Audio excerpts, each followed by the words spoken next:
channel. My name is Lloyd. I have a husband called Jake, a 3-year-old daughter called Delilah, and now pregnant with our second baby. Today I am going to be filming a weeks 5 to 6 pregnancy symptoms. I'm much further along now, but I wrote everything down in my phone.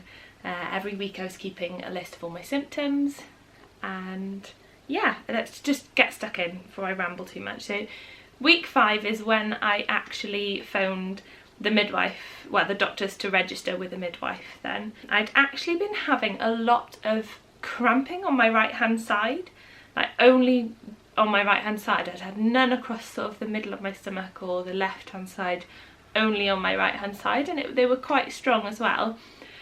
And I'd also had a little bit of spotting. So when I mentioned this to the midwife, she suggested booking me in for an early scan just to double check, excuse me, just to double check that the pregnancy was definitely growing in the right place then, basically. So I had an early scan when I was, how far along was I? I ended up being, I think I was only 5 weeks and 2 days. I had to go in and have a scan, and abdominally she couldn't actually see anything, so I did have to have an internal scan. She did see the gestational sac and it was in the right place, so that was a relief. And then obviously nice to know that then any cramps that I was getting further on, because they just continued on the right hand side. I don't know if it's just implanted more towards the right, I no idea why I was getting them. She did say that I'd ovulated from the right hand side, so whether that's anything to do with it, I have no idea. But yeah, basically I was rest assured every single time I was getting them after that obviously all was good. Extreme fatigue. I was going to bed at like 7, 8 o'clock at night, and that just isn't me. I'm a bit of a night owl. Like, I just was absolutely shattered beyond, like, I just tired, like you can't even explain it, you just can't, you're just absolutely exhausted. Nausea, I would get nausea, like my nausea came on really early, like pretty much before, actually just before we found out. I was so nauseous, it was awful. And little did I know that it was actually going to hit me even harder a bit later on down the line. What else have I got? Barely being able to eat a full meal. If I do, I feel full and uncomfortable for hours. So this is also, I didn't get this with Delilah.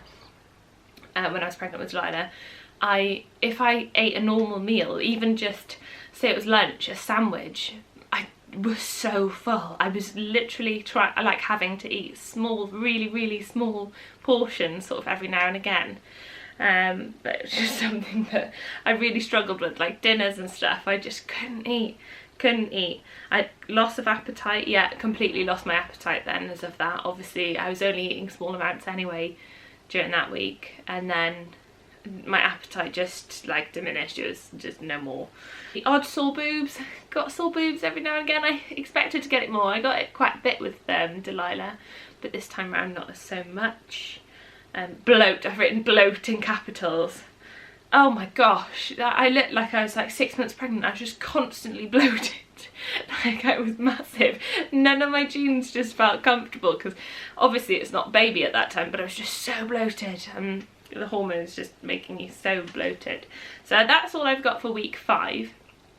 So going on to week 6, still feeling full and forcing myself to eat meals. So I did really struggle, which is like, I got so lucky with Delilah. I didn't have, when I say I had nausea, it was kind of like I'd wake up, I'd feel a bit sick, I'd just get on with my day. And it'd be a bit like, ooh, I feel a bit rough, but I'm all good.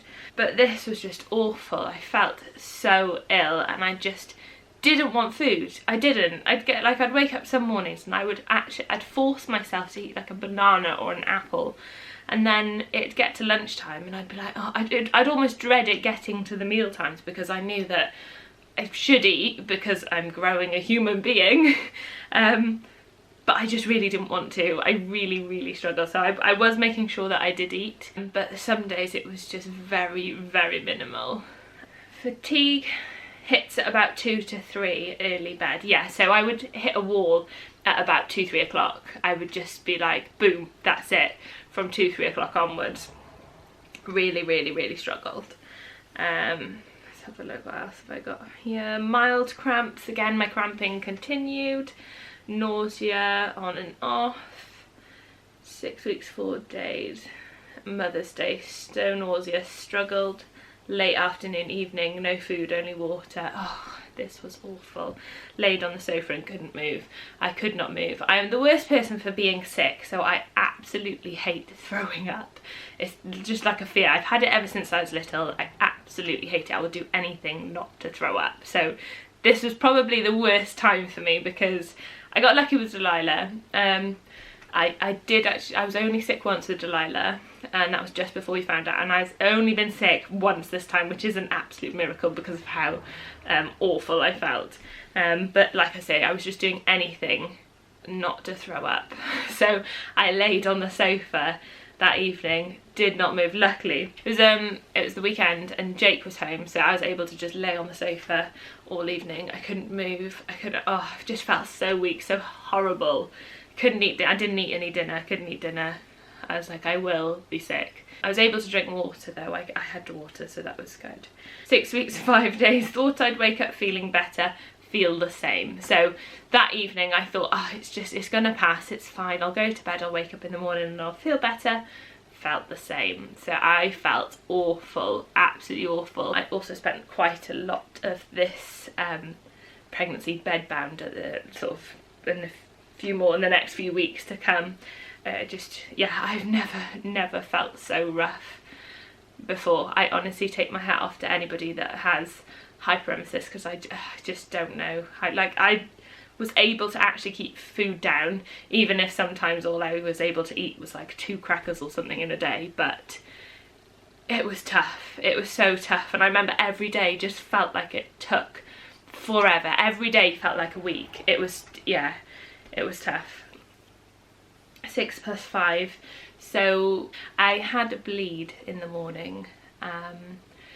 I woke up, went to the toilet, and sorry if this is just TMI for some people, I went to the toilet, and when I wiped it was just covered, the tissue was covered in blood, bright red blood, and obviously my mind just went to an awful place. It was like, right, well, that's not good, is it? That's it then, isn't it? My previous pregnancy ended in miscarriage, so yeah, I thought that was the way that this was unfortunately going. So I did ring my midwife.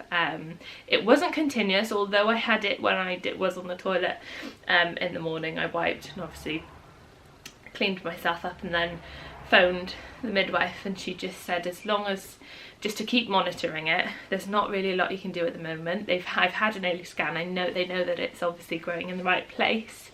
At the time there was no baby because it was too early on anyway, so they obviously only saw the sac. However, just to keep an eye on it, and that unfortunately bleeding, it isn't normal, but it's not uncommon, and people can bleed and then obviously go on to have healthy pregnancies. So yeah, I was just told then basically to monitor it, keep an eye on it, and if I had any cramps that were painful or that were really painful, to then give them a call back, because then that's a cause for concern then. And basically just said that it's a bit of a waiting game, unfortunately. It could be nothing, but it could also end up in a miscarriage. So it was a bit of a difficult time, and a bit of a horrible situation to be in, really. It was just sit and wait it out, basically.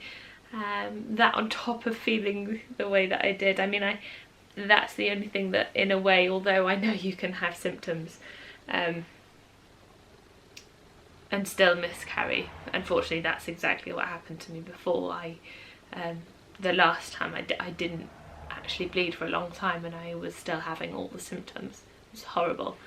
But this time round, luckily everything is all good, it's all great, and the symptoms were, very, very strong this time, so they were kind of giving me a little bit of hope. And so yeah, that's all the symptoms I've got then for weeks 5 and 6. I hope you've enjoyed, and it's been, I don't know, informative maybe a little bit. So please like and subscribe. I really appreciate anybody that does like and subscribe to follow our journey. We will be posting different videos as well, not just pregnancy updates. Obviously at the minute I've got quite a few to catch up on, so they will be popping up here and there. I do have actually some older vlogs, sort of day in the life vlogs that I filmed a few years ago actually. I really lost my confidence before on YouTube and I just stopped. So I was actually left with quite a few videos, so I might do a few extra uploads, maybe on a Wednesday or something, to upload those, because it's nice to look back and have those memories anyway. And yeah, we'll be filming more day in the life, so make sure you stick around to catch them. Okay, thank you very much for watching. See you soon. Bye!